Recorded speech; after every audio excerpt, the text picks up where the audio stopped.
Thanksgiving day কিভাবে এলো?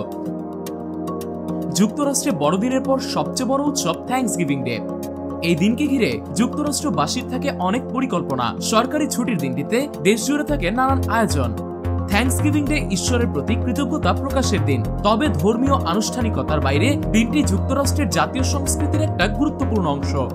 এই দিনে পরিবার, প্রতিবেশী, বন্ধুবান্ধব সবাইকে নিয়ে জীবনের প্রতিটা সাফল্যের জন্য এবং দেশ ও জাতির সাফল্যের জন্য ঈশ্বরকে ধন্যবাদ জানানো হয়। থ্যাঙ্কসগিভিং ডের যাত্রা আমেরিকার লোকেরা বিশ্বাস করে যে এটি প্রথম 1565 সালে ফ্লোরিডায় শুরু হয়েছিল। সেন্ট অগাস্টিন এই উৎসব প্রথম উদযাপন করেন। কিছু কিছু লোক বিশ্বাস করেন প্রথম থ্যাঙ্কসগিভিং ডে 1621 সালে ইংরেজ উপনিবেশবাদীরা উদযাপন করেছিল। দ্বিতীয়ত, ইউরোপীয় সেসব মানুষ যারা আমেরিকায় এসেছিলেন ও বসতি স্থাপন করেছিলেন তাদের হাত ধরেই এটির সূচনা বলে মনে করা হয়।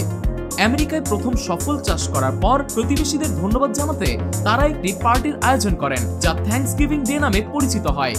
তৃতীয়ত, 1620 সালের সেপ্টেম্বরে মে ফ্লাওয়ার নামক একটি জাহাজে চড়ে 102 জন নানা ধর্মের মানুষ স্বাধীনভাবে ধর্মচর্চা ও তীর্থ করার জন্য ইংল্যান্ড ত্যাগ করে নতুন রাষ্ট্রের সন্ধানে বেরিয়েছিলেন। 2 মাস পর তারা আমেরিকার ম্যাসাচুসেটস এসে পৌঁছান। তীর্থযাত্রীদের অনেকেই অনাহারে ও শীতের প্রকোপে অসুস্থ ও দুর্বল হয়ে পড়েছিলেন। যারা সুস্থ ছিলেন তারা জাহাজ থেকে তীরে এসে একটি গ্রাম গড়ে তোলেন এবং তাদের স্কোয়ান্তো নামের এক আমেরিকান ইন্ডিয়ানের সঙ্গে পরিচিত হয়। সেই আদিবাসী ওই তীর্থযাত্রীদের শিখিয়ে দেন কিভাবে ভুট্টা চাষ করতে হয়, মাছ ধরতে হয়, ম্যাপল সংগ্রহ করতে হয় এবং বিষাক্ত উদ্ভিদ এড়াতে হয়। 1621 সালের নভেম্বরে সেই তীর্থযাত্রীরা প্রথম ভুট্টা ফসল ফলাতে সফল হয়েছিল। সেই সময়ের গভর্নর উইলিয়াম ব্র্যাডফোর্ড এই খুশি উপলক্ষে সব আদিবাসী ও তীর্থযাত্রীদের নিয়ে ভুরিভোজের আয়োজন করেছিল, যা একটানা 3 দিন স্থায়ী ছিল। ওই অনুষ্ঠানে সবাই প্রথমে ঈশ্বরকে ধন্যবাদ জানান তাদের সুস্থভাবে বাঁচিয়ে রাখা এবং শস্য দান করার জন্য। তারপর সবাই সবাইকে ধন্যবাদ জানান একে অপরকে সহযোগিতা করার জন্য। এই অনুষ্ঠানটি আমেরিকার প্রথম থ্যাঙ্কসগিভিং ডে হিসেবে স্বীকৃতি পায়।